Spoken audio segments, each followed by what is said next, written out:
¿Cómo le va? ¿Qué tal? Bienvenido. Estamos en día martes en nuestro programa de medicina Camino a la Salud con temas interesantísimos que nos ayudarán a mejorar nuestra calidad de vida. Soy Diego Hidalgo y así comenzamos.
El doctor Enrique Echegaray es neurocirujano. Junto a él hablaremos sobre algo que le resultará muy familiar. Por lo menos lo leyó, lo escuchó a través de las noticias, frente a un siniestro vial, un accidente. Bueno, hablar de un traumatismo de cráneo. Vamos a definirlo junto al profesional.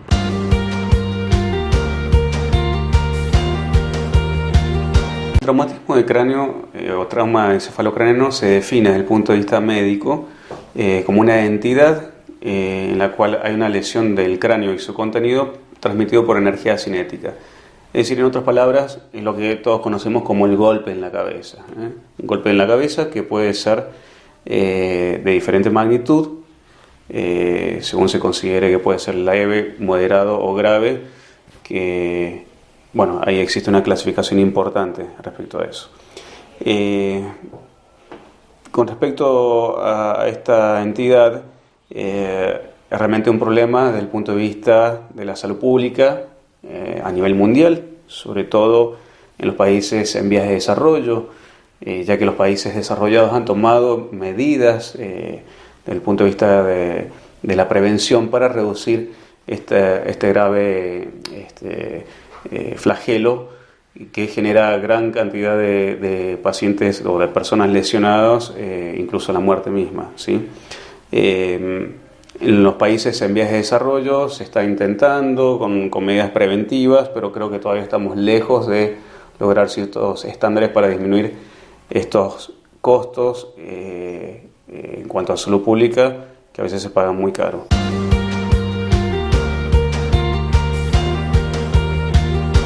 El traumatismo de cráneo es la primera causa de muerte y minusvalía en el mundo. Y atención porque se da entre las edades de 15, 18 a 35 años. Es la edad del ser humano donde permanece más activo y se somete a distintas circunstancias en la vida cotidiana que lo pueden acarrear a un traumatismo de cráneo. El conducir un vehículo, por ejemplo. Es válido a continuación, junto con el profesional, hacer una clasificación de traumatismo de cráneo y lo escuchamos.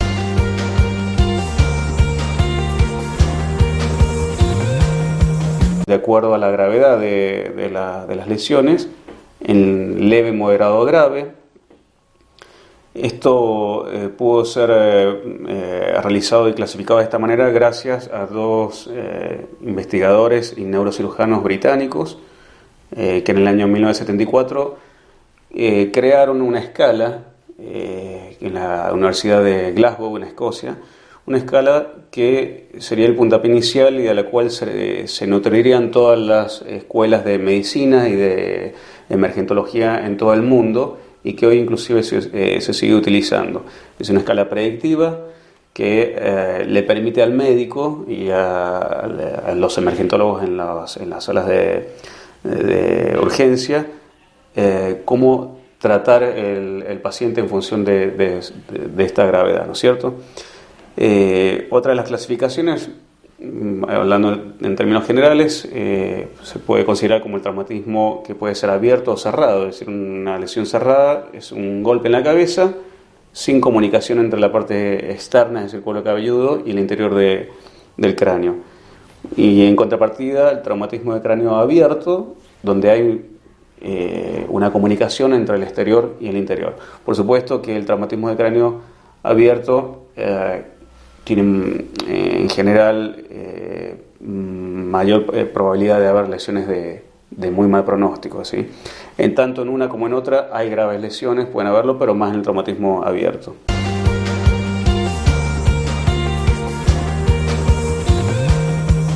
Está claro que un traumatismo de cráneo se puede dar en un siniestro vial, en un accidente vial, en un vehículo, un automóvil, una motocicleta, pero no vamos a descuidar otros aspectos de la vida cotidiana también, la práctica de deportes, algunos en especial, pero otro en el que vamos a hacer hincapié y foco es el síndrome del niño sacudido. ¿Qué es esto? También lo define el profesional y por qué desalienta esta práctica, aunque pueda parecer divertida. Claramente no es la única causa, hay otras que, por ejemplo, en los deportistas, ¿sí? En algunos deportes como el boxeo, que de ahí está aquí el ejemplo de Muhammad Ali, que aquel boxeador luego de haber recibido tantos golpes por años generó secuelas y daños, derivando en síndrome de Parkinson por haber recibido golpes y daño cerebral durante mucho tiempo, ¿no es cierto? Otros deportes como el rugby también hay grandes posibilidades de lesiones. Por supuesto que un deporte como esto ya tiene sus protocolos para poder tratarlo y minimizar los riesgos. En otros grupos etarios, que es menos frecuente, es en los niños, por ejemplo, si bien también son proclives a sufrir accidentes de tránsito. Otra de las cuestiones a tener muy en cuenta es lo que se llama el síndrome del niño sacudido, ¿sí? Eso es una patología a veces diría bastante preocupante por las consecuencias que esto provoca. A veces es intencional, otras veces no lo es, quizá por el desconocimiento, ¿sí? Cada vez que uno jugando levanta a un niño, lo alza, lo larga y lo vuelve a recibir, ese movimiento de aceleración y desaceleración brusca, con una rotación de la cabeza del niño que no controla su cabecita, puede generar importantes daños, muchas veces no advertidos por la persona que está jugando con el niño, que se pueden hacer crónicos y en ocasiones llegan al servicio de urgencia cuando ya han comenzado estas manifestaciones. Es decir, esos movimientos pueden generar algunos desgarros en pequeñas arterias y venas del cerebro. Así que como recomendación, los juegos de largar el niño y recibirlo, por más que sea el padre y cree que tiene toda la seguridad en hacerlo, no es nada recomendable, ¿sí? Y de más está decir también que está el riesgo de daño cervical. Y frente a un traumatismo de cráneo es imprescindible saber si presenta síntomas, manifestaciones, porque de esto dependerán los estudios que pedirá luego el profesional. En términos generales, los síntomas son muy floridos, pueden ser desde un simple dolor de cabeza, producto de un traumatismo cerrado, es decir, una contusión, un dolor aislado que desaparece al poco tiempo, hasta síntomas digamos que denotan la gravedad del pronóstico. Es decir, un paciente que inicialmente puede estar vigil, lúcido, con simplemente dolor de cabeza, y que con el paso de los minutos comienza con un dolor más fuerte de cabeza, comienza con un estado nauseoso, comienza con vómitos, con un estado confusional, puede inclusive realizar algún evento convulsivo. Son síntomas orientadores al médico que lo está tratando de mal pronóstico. Para ello, cuando esto sucede, hay que inmediatamente hacer estudios, siempre y cuando el estado del paciente lo amerite, hacer estudios complementarios, donde el estudio de elección es la tomografía axial computada, que se utiliza en todas partes del mundo. Es decir, no hay hoy por hoy otro estudio más fidedigno que una tomografía a la hora de evaluar un traumatismo de cráneo.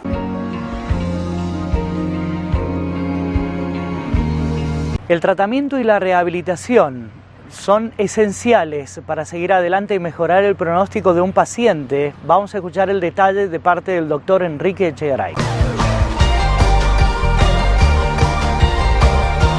El tratamiento y en consecuencia la rehabilitación siempre va a depender de la gravedad del traumatismo. Como había mencionado, en leve, moderado o grave, según su clasificación, de una forma de clasificarlos, de ahí surge también el tratamiento, es decir, se trata de un traumatismo leve, seguramente el paciente se va a poder ir de alta con instrucciones por parte del médico y las conocidas pautas de alarma que tiene que tener en cuenta durante las primeras 24 horas por si surge algún inconveniente, como por ejemplo un aumento de dolor de cabeza, estado nauseoso, mareos, vómitos. El paciente debe regresar al hospital. Por supuesto que estas 24 horas siempre deben ser junto a un acompañante que pueda controlar eso, ¿sí? Eso es para el caso del traumatismo de cráneo leve. Para los traumas de cráneo moderado y grave, obviamente que requiere internación y en general se utiliza una terapia intensiva para el monitoreo continuo y el estudio de imágenes que había mencionado recién. En función de eso, de las imágenes, se decidirá la conducta, es decir, si solo reviste tratamiento médico, es decir, farmacológico y medidas paliativas, o por el contrario se pueden evidenciar en las imágenes de tomografía lesiones que revisten indicación de cirugía. Si estamos hablando de un traumatismo de cráneo, es imprescindible conocer también sobre posibles secuelas. Vamos a escuchar.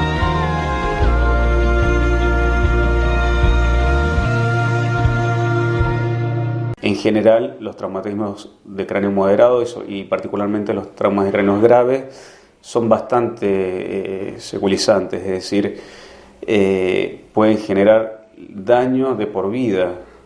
Son pacientes que, como dije inicialmente, significan un alto costo para la salud pública del país y sobre todo para la familia, que es la que en última instancia, o en primera instancia diría, es la que está con el paciente por el resto de su vida. Requieren, además de la rehabilitación, medicación de por vida, ¿sí? Y asistencia de por vida. Recordemos que cuando hay un traumatismo de cráneo de importante magnitud, difícilmente solo se trata de un traumatismo de cráneo, es decir, hay lesiones generalizadas. Entonces estamos hablando de una entidad bastante compleja que va más allá del solo traumatismo de cráneo, es decir, prácticamente deja a un paciente 100% dependiente.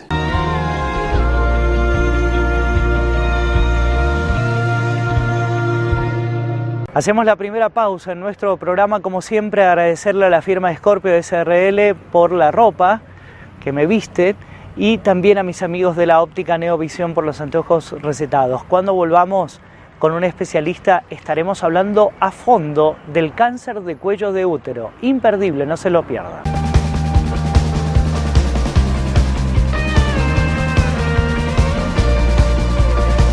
Colmed Salud del Colegio Médico de San Juan. Planes especiales para jóvenes, cobertura en partos, traspasos de obra social, coseguro de obra social provincia, centros sanatoriales propios, amplia red de prestadores. Colmed Salud del Colegio Médico de San Juan. Ahora tu salud en buenas manos. Farmacia Zárate. Atención personalizada con farmacéuticos. Envíos a domicilio sin cargo. Alquiler y venta de productos de ortopedia y para internación. Farmacia Zárate. Farmacia de confianza. En calle Rivadavia, al lado del CIMAC. El Hospital Privado de Nariz, Garganta y Oído cuenta con más especialidades para una atención integral. Profesionales con marcada trayectoria y tecnología de vanguardia. Único centro de atención permanente las 24 horas. Hospital Privado de Nariz, Garganta y Oído. Junto a los sanjuaninos. En Rehabilitar San Juan le mejoramos la calidad de vida a los sanjuaninos. Medicina laboral pre- y posocupacional, rehabilitación integral, neurología y fisioquinésica con última tecnología, servicio de internación con profesionales calificados en cada área, convenio con obras sociales.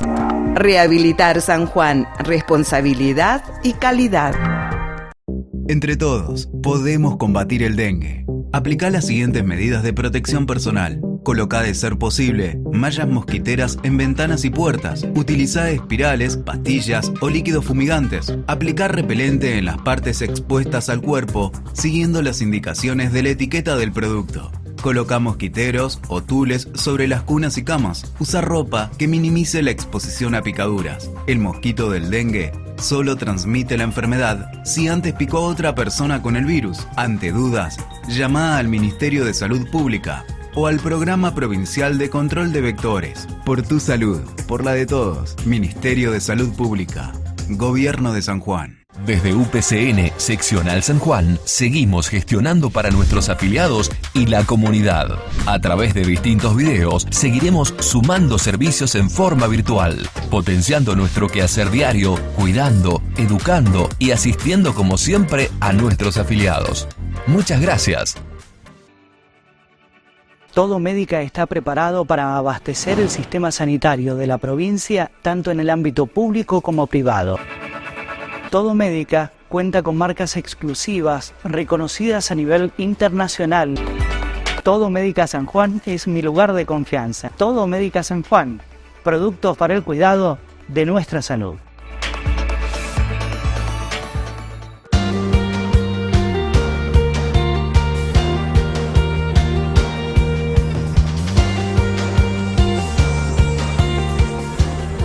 De la Cámara de Diputados te brinda toda la información legislativa de San Juan. Ingresá a digestosanjuan.gov.ar y conoce las leyes que benefician a todos los sanjuaninos. En la sección Constituciones podés descargar la Constitución Provincial y la Nacional. En la sección Normas Fundamentales podés descargar los códigos que rigen en la provincia y el reglamento interno de la Cámara de Diputados. En la sección Calendario Legislativo podés consultar las fechas de sesiones ordinarias y extraordinarias y leyes sancionadas por el Poder Ejecutivo. Cámara de Diputados de San Juan. Leyes para cuidarte. El doctor Javier Serer es médico oncólogo, trabaja para Clínica Valencia y junto a él hablaremos sobre el cáncer de cuello de útero. Más allá de la definición, es importante conocer sobre sus orígenes, por qué la incidencia, en qué sectores etarios y de población puede darse más.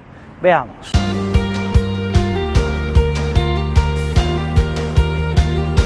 El cáncer de cuello de útero representa realmente un problema de salud pública, sobre todo a nivel de Latinoamérica.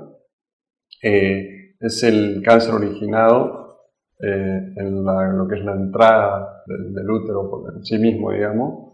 Está asociado a múltiples factores. Los más importantes son la infección por el HPV, el tabaquismo, las múltiples parejas sexuales, la desnutrición, y se ha visto que se presenta sobre todo en por ahí, clases sociales más bajas con poco acceso a los controles de salud, ¿no?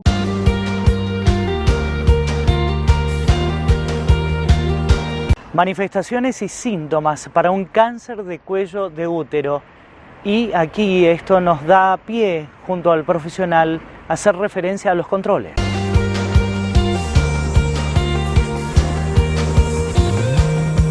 El síntoma más común es el sangrado. Y sobre todo el sangrado posterior a la relación sexual. Es uno de los síntomas más comunes. Por eso es tan importante acudir a los controles con el ginecólogo de manera anual, porque el objetivo siempre es llegar al diagnóstico antes de que se presenten los síntomas, porque de esa manera siempre se pesquisa en una etapa muy temprana que con procedimientos mínimamente invasivos podemos curar y controlar la enfermedad. En general, cuando ya se presenta con síntomas, normalmente estamos en presencia de una enfermedad localmente avanzada, así tiene muchas chances de curación, pero ya requiere por ahí de tratamientos que incluyen una cirugía más grande o bien tratamientos combinados de quimioterapia con radioterapia.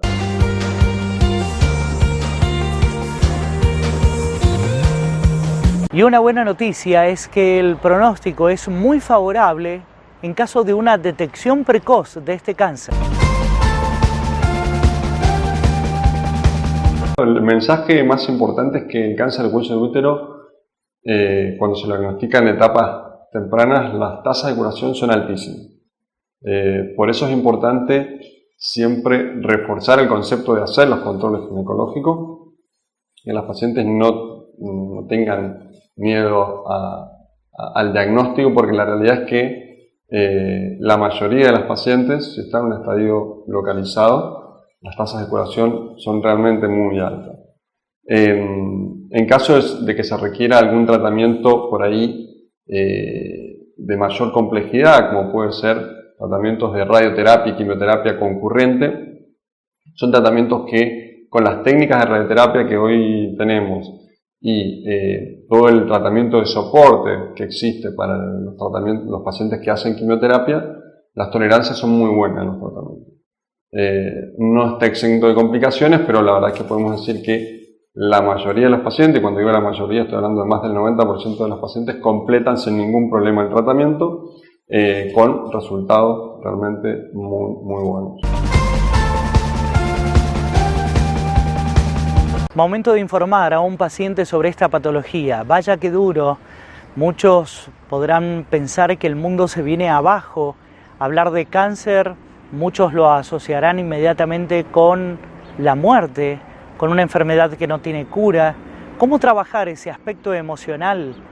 Eso es lo que consultamos al profesional. Nosotros normalmente trabajamos en conjunto con un equipo de psico-oncología que está preparado para hacer un acompañamiento como corresponde, además del soporte emocional que recibe de parte del médico y el ginecólogo tratante, que es algo muy importante. Siempre apoyarse en lo que es un equipo multidisciplinario. Hoy por hoy la medicina dejó de ser algo en donde estaba un médico y un paciente, sino que está alrededor del paciente un grupo de trabajo en donde en este caso está el psicólogo, el radioterapeuta, el oncólogo, el ginecólogo, es decir, y todos estamos en constante comunicación para darle el mejor soporte psicológico, emocional y médico también, ¿no?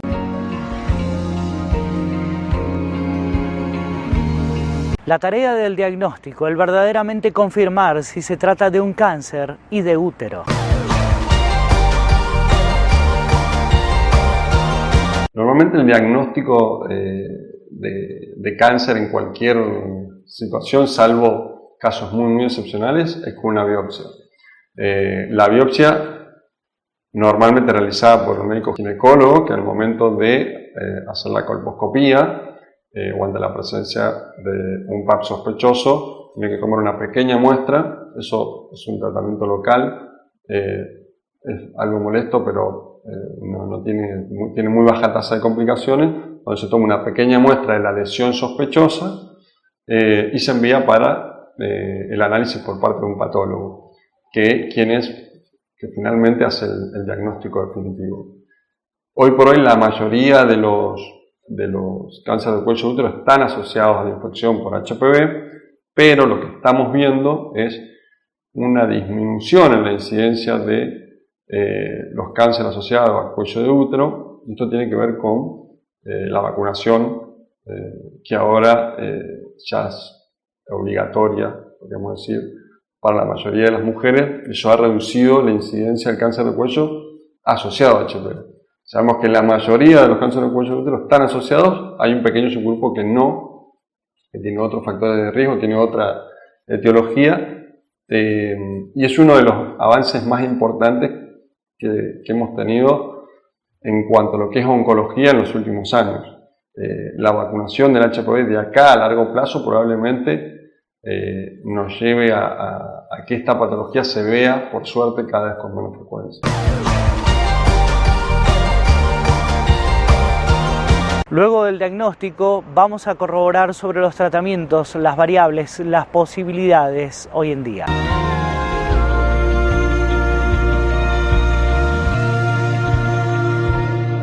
Posteriormente de tener el diagnóstico, uno tiene que completar lo que se llama estadificación, que es para saber qué tan avanzada está la enfermedad. Más del 80% de los casos se presenta una enfermedad localizada, que es cuando la enfermedad está confinada a lo que es el cuello uterino. Después, con menos frecuencia, se ve que puede haber invasión de los órganos que están alrededor del cuello de útero, y para eso hacemos estudios por imagen. Hoy por hoy, el estudio gold estándar que llamamos, que es el estudio de elección para hacer la estadificación del cáncer del cuello de útero, es la resonancia magnética. Es un estudio por imágenes que tiene cierta similitud con la tomografía. Es un poquito más molesto porque es más larga una resonancia, pero con la resonancia de abdomen y pelvis logramos estadificar al paciente. Lo que nos llamamos estadificar es hasta ver hasta dónde está, hasta dónde ha avanzado la enfermedad, y en base a esa estadificación es el tratamiento que se propone. Si es un tratamiento que puede hacerse con cirugía o si necesita de un tratamiento de quimio y radioterapia. Muchas veces, al momento de la estadificación, vemos que es un paciente que es candidato a una cirugía, pero después, con el resultado de la cirugía, vemos que es necesario además agregar la quimioterapia y la radioterapia. Eso depende de los hallazgos que hayan al momento de que el patólogo analiza la pieza quirúrgica.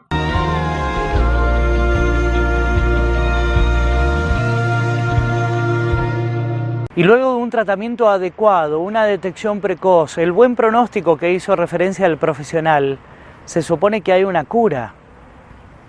Pero, ¿queda una puerta abierta a la posibilidad de reaparecer este cáncer?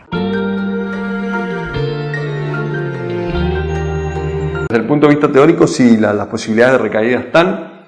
Eso depende de qué tan avanzado estaba al momento del diagnóstico. Mientras más localizado, las probabilidades de que recaiga la enfermedad luego de haber realizado el tratamiento local definitivo son menores, pero las probabilidades siempre están, y por eso es que el paciente va a seguir con los controles médicos finalizado el tratamiento, sea cual fuese que haya correspondido, o cirugía más radioterapia, o cirugía más radioterapia y quimioterapia.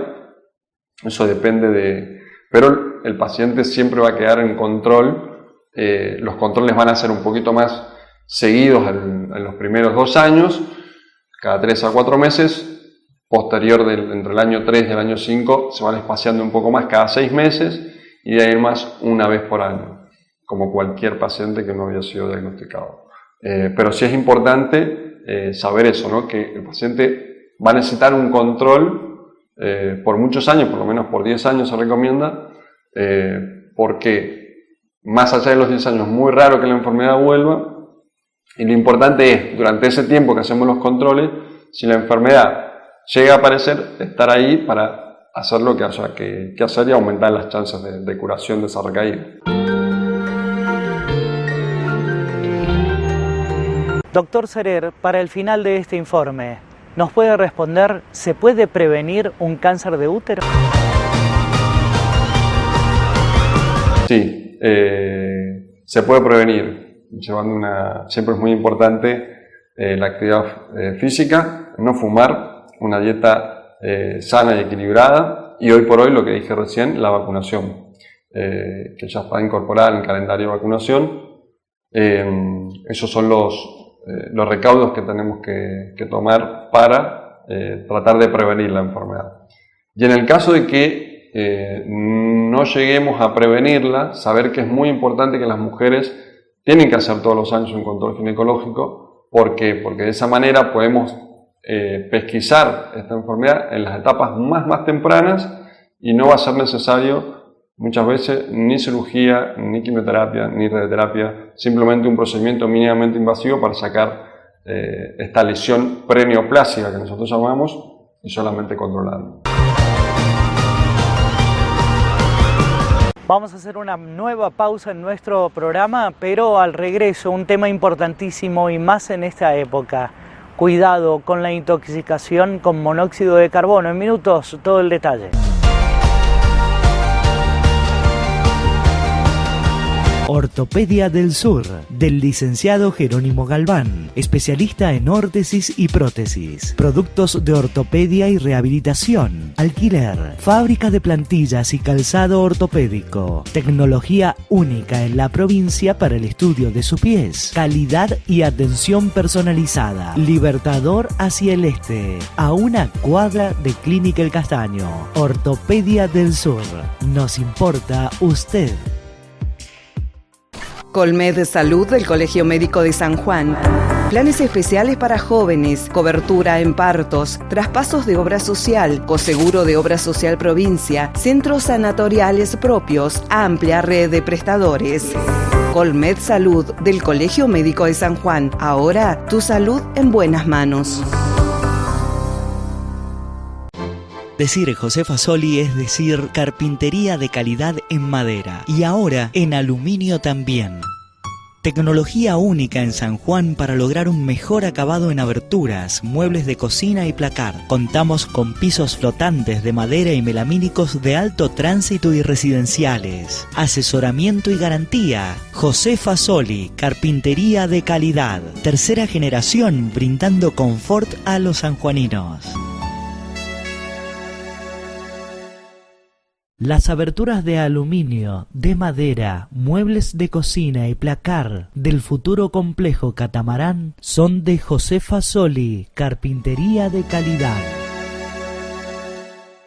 Todos los medicamentos, productos de perfumería y regalos los encuentra en Farmacia Curí. Hacemos envíos a domicilio a los teléfonos 421-4546 y al 427-2210. Con la atención y rapidez que nos caracteriza. Farmacia Curí, en calle Entre Ríos, frente al Banco San Juan. En Óptica Neovisión contamos con la última moda en anteojos para sol y recetados. Asesoramiento en contactología con profesionales especializados. Servicio de óptica pediátrica especial. Óptica Neovisión, al servicio de sus ojos.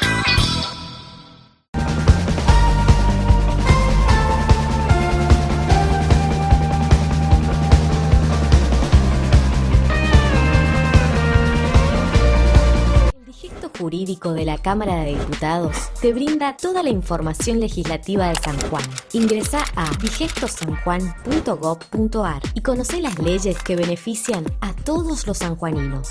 En la sección Constituciones podés descargar la Constitución Provincial y la Nacional. En la sección Normas Fundamentales podés descargar los códigos que rigen en la provincia y el reglamento interno de la Cámara de Diputados. En la sección Calendario Legislativo podés consultar las fechas de sesiones ordinarias y extraordinarias y leyes sancionadas por el Poder Ejecutivo. Cámara de Diputados de San Juan. Leyes para cuidarte. Y en esta época se aproxima el frío. En casa uno ya planea encender la estufa, utilizar algunos artefactos para calefaccionar el hogar, pero es imprescindible conocer 2 o 3 claves para evitar la intoxicación con monóxido de carbono, que puede generar definitivamente la muerte y en forma silenciosa. ¿Podríamos decir que es un enemigo invisible? Bueno, la definición y algunas sugerencias de parte de la doctora Alina Almazán, médica de familia, a continuación.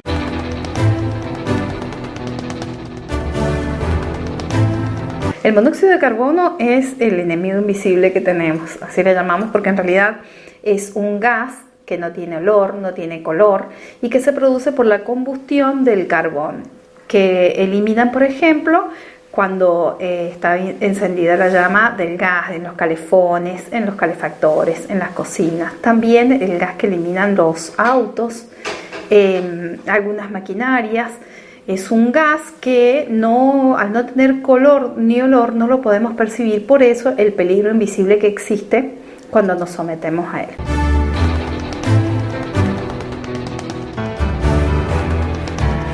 Doctora Almazán, estamos en un lugar cerrado, calefaccionado, hay una falla, comienza a liberarse el monóxido de carbono y la persona que está permaneciendo en el lugar y está dormida, bueno, puede generarle algún tipo de sintomatología que lo haga alertar sobre esta intoxicación. Vamos a conocerlo. Los síntomas que presentan en realidad son muy variados y muchas veces no nos damos cuenta. Ustedes han visto en las noticias que últimamente las últimas muertes se han producido sobre todo con gente durmiendo, porque como dijimos antes es un gas que no tiene color, que no tiene olor. La verdad es que y durmiendo no nos llama la atención de nada. Y los síntomas que pueden producir pueden ser no percibidos por la persona. ¿Cuáles son los que podemos llegar a percibir, sobre todo cuando estamos alertas a esto? El dolor de cabeza, la irritación de la vista, la visión borrosa, las náuseas, las ganas de vomitar, incluso puede llegar a vómito, hasta que llega finalmente el letargo, la confusión.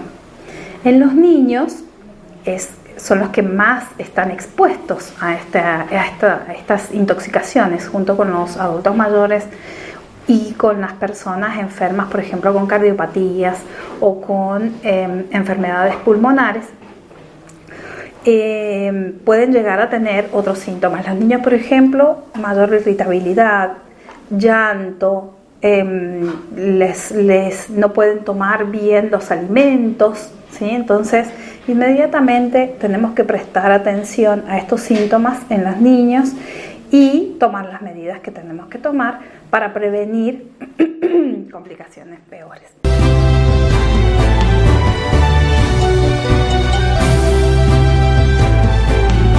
Insistamos sobre lo mismo, doctora. Hay chances de reaccionar. Una persona logró despertarse. Finalmente se somete a un tratamiento adecuado. Vamos a conocer un poco más.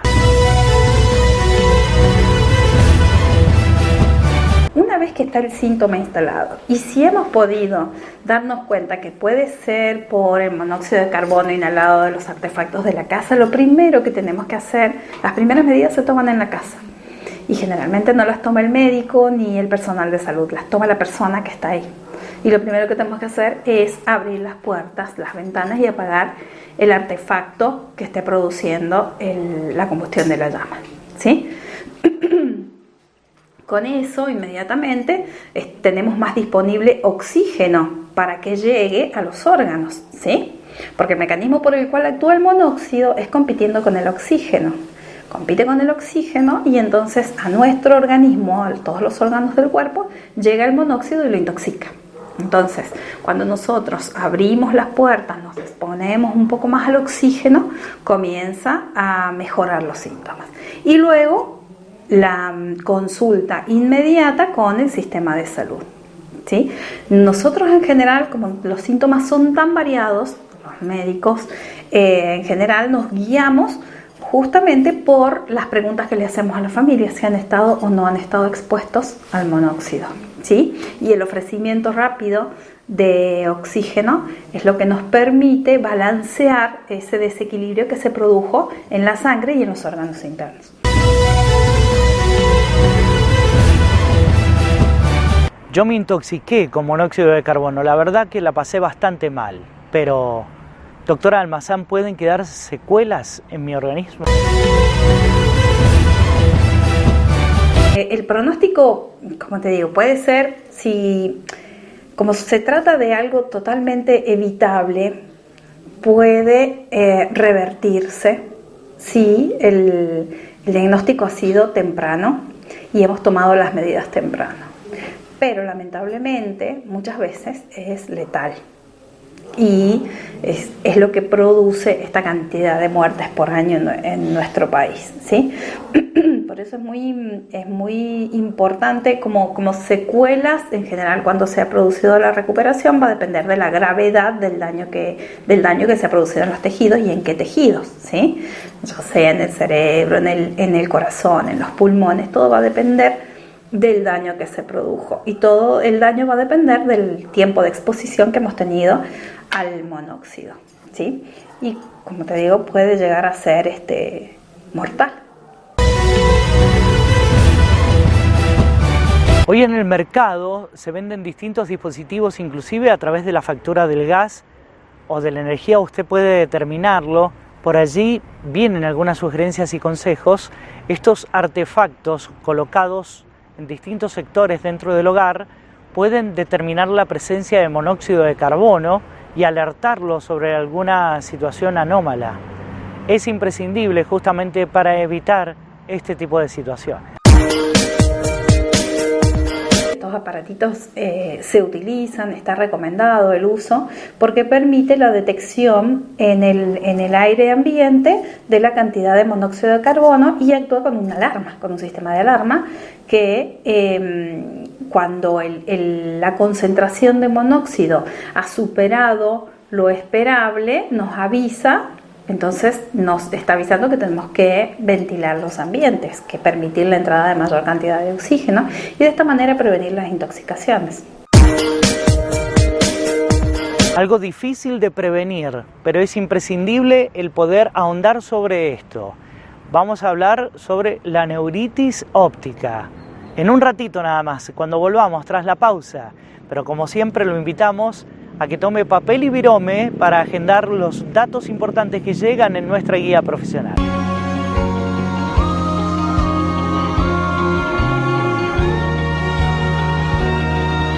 ¿Necesitas recuperar energía, vitalidad, concentración, memoria, mejorar tu rendimiento sexual y físico? Ahora en San Juan hay un tratamiento médico innovador, efectivo y rápido. Pellets de testosterona, con resultados garantizados. Turnos al teléfono 264 50 57 862. Servicio de urología y reproducción de los doctores Miguel Sojo y Mauricio Sojo, especialistas en andrología para el diagnóstico y tratamiento de las enfermedades relacionadas con la reproducción y sexualidad masculina. Encuéntrelos en CIMAC, en calle Rivadavia, frente a Plaza Aberastain, teléfono 429-3100.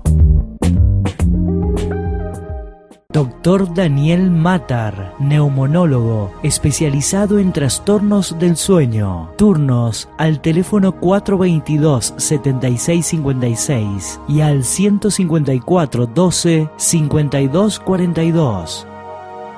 El doctor Julio Ríos, médico cardiólogo, lo atiende en Global Salud, nuevo domicilio, en calle Belgrano, 102 Oeste, esquina Entre Ríos. Turnos al 421-4164 y al 427-7987.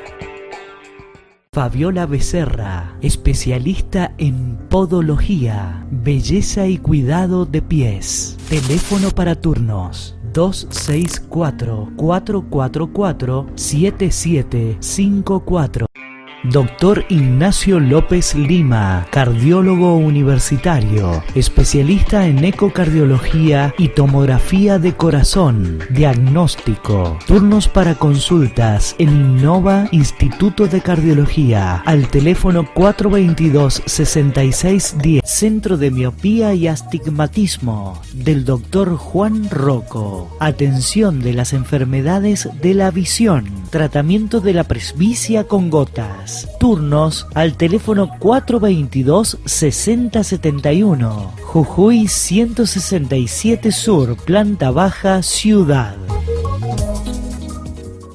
Dr. Rubén Balmaceda, médico especialista en coloproctología. Atención en Clínica Médica Córdoba, teléfono 432-2332. Y en Sanatorio Argentino, teléfono 430-3011.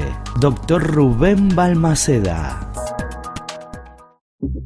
Conoce las características del mosquito transmisor del dengue para prevenir la enfermedad. Tiene manchas blancas en su dorso y patas. Solo transmite el dengue si antes picó a otra persona con el virus. Deposita sus huevos en objetos que contengan agua limpia. Es una especie doméstica. La enfermedad del dengue se manifiesta por fiebre alta mayor a 39 grados centígrados, dolor fuerte de cabeza, náuseas y vómitos persistentes, dolor detrás de los ojos, dolores intensos de articulaciones y músculos, erupción en la piel. Si presentás cualquiera de estos síntomas, concurrí al centro de salud público o privado más cercano. Ante dudas, llama al Ministerio de Salud Pública o al Programa Provincial de Vectores. Por tu salud, por la de todos. Ministerio de Salud Pública, Gobierno de San Juan. Chegaray, médico con especialidad en neurocirugía, lugar de atención, Clínica Imo Quality, en calle 9 de Julio, 153 Este, teléfono para turnos 422-3392.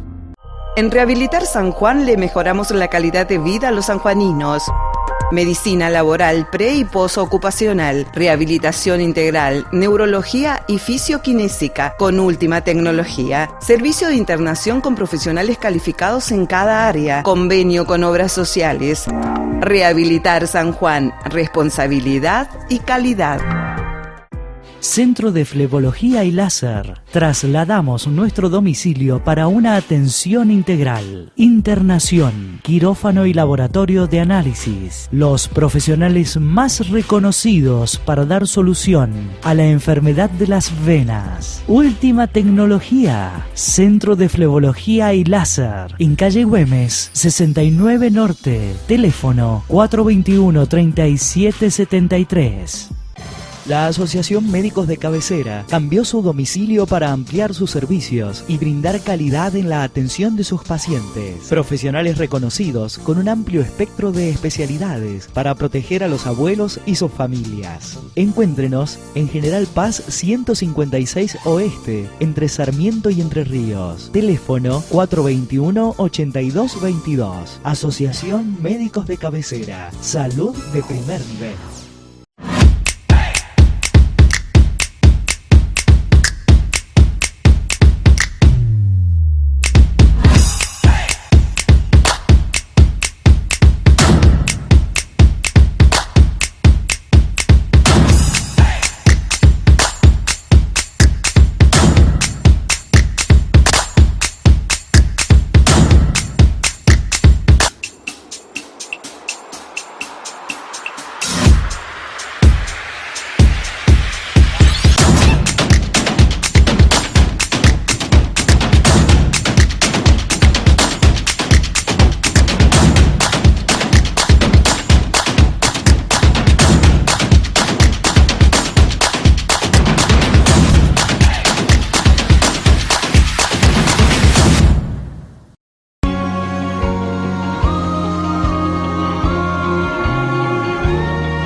El doctor Juan Carlos Rocco es médico oftalmólogo y junto a él hablaremos sobre neuritis óptica. ¿Qué es esto? Difícil de prevenir. La neuritis óptica, como el nombre indica, es una inflamación del nervio óptico. El nervio óptico es el nervio más importante, que es el que lleva todas las imágenes que recibe el ojo hacia el cerebro. La neuritis es una inflamación que lamentablemente es bastante común, es muy difícil de diagnosticar, muy difícil de prevenir, muy difícil de tratar, y si no tiene buen efecto el tratamiento puede llegar a la ceguera o una pérdida visual importante. Entonces, particularmente una inflamación del nervio óptico, que puede ser de los dos ojos o puede ser de uno solo. ¿Hay síntomas para una neuritis óptica? Vamos a conocer cuáles. El síntoma más importante, que seguramente lo más importante que hay que saber, es que el paciente empieza a perder la visión. ¿Ya? De bien que está, el doctor dice, doctor, veo menos. Uno viene a hacer un examen, es lo más común, se tapa los ojos y efectivamente empieza a ver menos.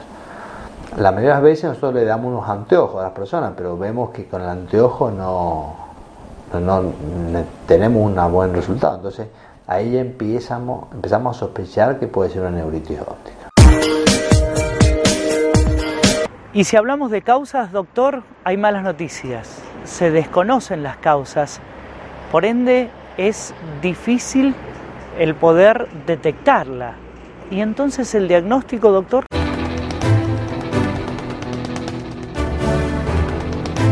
Las causas, el 80% de las causas es idiopático, o sea, no se sabe bien qué es lo que produce la neuritis óptica. El segundo grupo de gente está muy asociado a la esclerosis múltiple, son síntomas iniciales de la esclerosis múltiple. Hay una serie de infecciones virósicas de la infancia que pueden tener, volver con la neuritis óptica. Por ejemplo, una enfermedad de varicela, herpes, sarampión. Todas esas causas infecciosas pueden ser. Algunas enfermedades granulomatosas, un síndrome de Carrara-Yanadi, un síndrome de Wegener, varios signos que son de enfermedades granulomatosas pueden producir esta neuritis. Como te decía, volviendo a los síntomas, el primer síntoma es eso, que ve menos, puede tener dolor al movimiento. El paciente se refiere que cuando duele el ojo le duele, empieza a tener algún tipo de mareos, porque el ojo empieza a ver menos. Se da entre los 14 y los 45 años, más o menos. Son personas jóvenes, hay mucha afectación en mujeres. Un signo que nosotros vamos a ver, esos son los síntomas. El signo lo vamos a ver en el examen del fondo de ojo, que es como se detecta mayormente. Lamentablemente también la mayoría de veces no se ve nada, no hay ninguna normalidad. Muy rara vez puede haber un edema de la papila, o sea, un edema de la cabeza, el nervio óptico, puede haber unas pequeñas hemorragias en llama, muy chiquititas, cerca del nervio óptico. Entonces, una serie de estos factores nos empiezan a ayudar a hacer el diagnóstico. Hay que descartarlo con las otras cosas, por ejemplo, un edema endocraneal, por una suba de la presión intracraneal, un tumor ocular, un tumor cerebral. Son todas esas cosas bastante serias que lo pueden, descartar.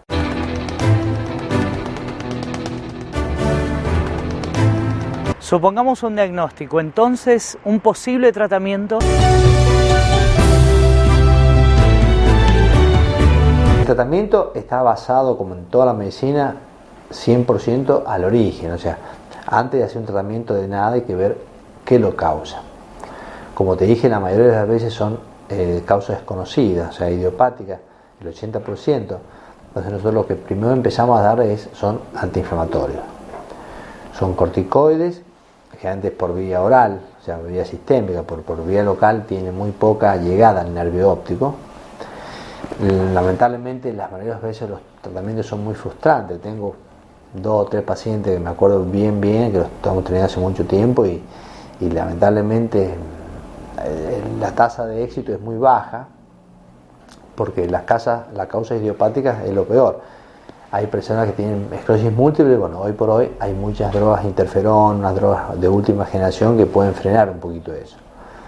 Lo que se ha visto últimamente es que hay una disminución de las defensas de los pacientes que tienen este tipo de enfermedades, entonces también hay que atacar eso, hay que mejorar el estado sistémico del paciente.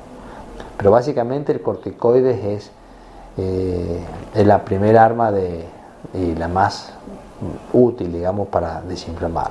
Lamentablemente no es la más exitosa porque por ahí el corticoide tomado por mucho tiempo, porque hay que hacer tratamientos crónicos, viene aparejado una serie de complicaciones, formación de cataratas, aumento de peso, aumento de la presión intraocular, alteración del azúcar con la diabetes.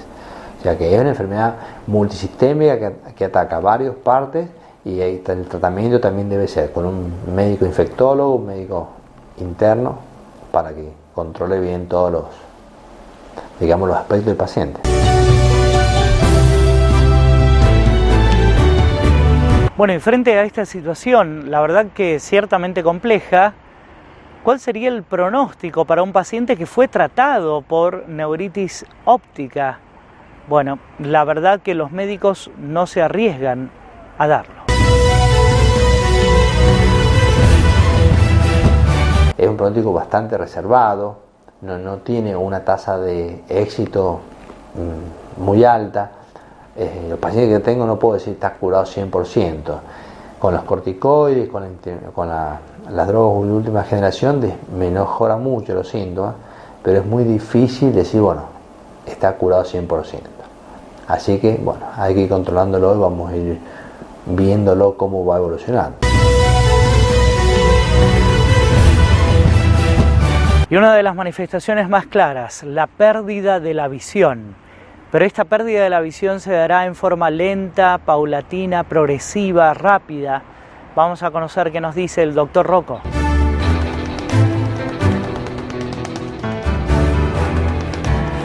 Generalmente es lenta, lo malo que se da en un solo ojo, entonces mucha gente no se da cuenta, porque por ahí al tener otro ojo bien y viene al médico hasta que por ahí se tapa un ojo y ven la disminución. Cuando viene al consultorio, lo primero que empezamos a refracción, o sea, le hacemos unos lentes, ver si podemos mejorar y no hay nada de mejoramiento. Entonces ahí uno ya empieza a sospechar a un problema. Entonces, bueno, ahí es cuando le hacemos un fondo de ojo y ahí detectamos. Pero lamentablemente no es tan rápido digamos, la detección.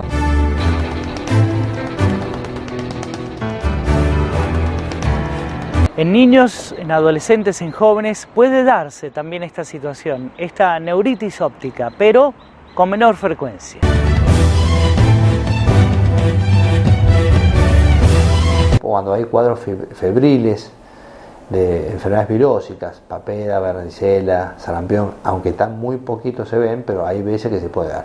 El herpes zóster, pero son todas poblaciones comprometidas, o sea que están con inmunodeficiencia, con desnutrición, una serie de factores de defensa bajo, y ahí, pero la presentación es la misma, disminución de visión, en el fondo de ojo podemos ver algún edema de papila, una hemorragia, pérdida de campo visual, dolor en el movimiento del ojo al moverlo, son todos los síntomas muy similares.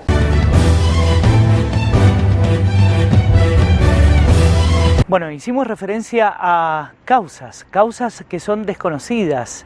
Entonces, ¿vale el preguntarle al profesional en el final del informe si se puede prevenir o esto es una tarea imposible?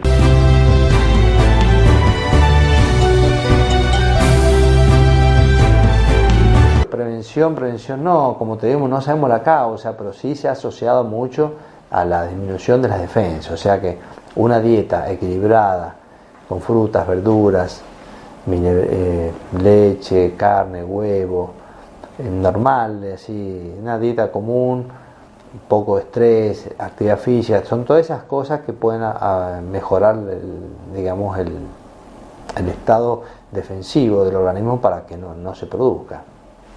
Pero en los casos que son de la esclerosis múltiple, bueno, es otra enfermedad muy grande que, bueno, ahí tampoco bien se sabe la causa por la que se produce la esclerosis múltiple, pero bueno, prevención específica no hay. Lo que sí, controles periódicos y bueno, al médico, y eso lo va a mejorar bastante.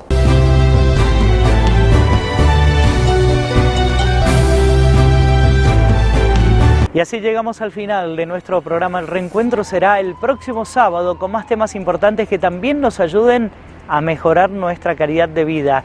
La cita será a las 14. Recuerde, las vías de contacto que aparecen en pantalla estarán a su disposición para efectuar cualquier tipo de consultas. Y pedirle, por favor, hasta ese próximo encuentro, que cuide muchísimo, pero muchísimo su salud. ¿Por qué? Porque nos interesa sobremanera que usted esté bien. Gracias por elegirnos, gracias por estar.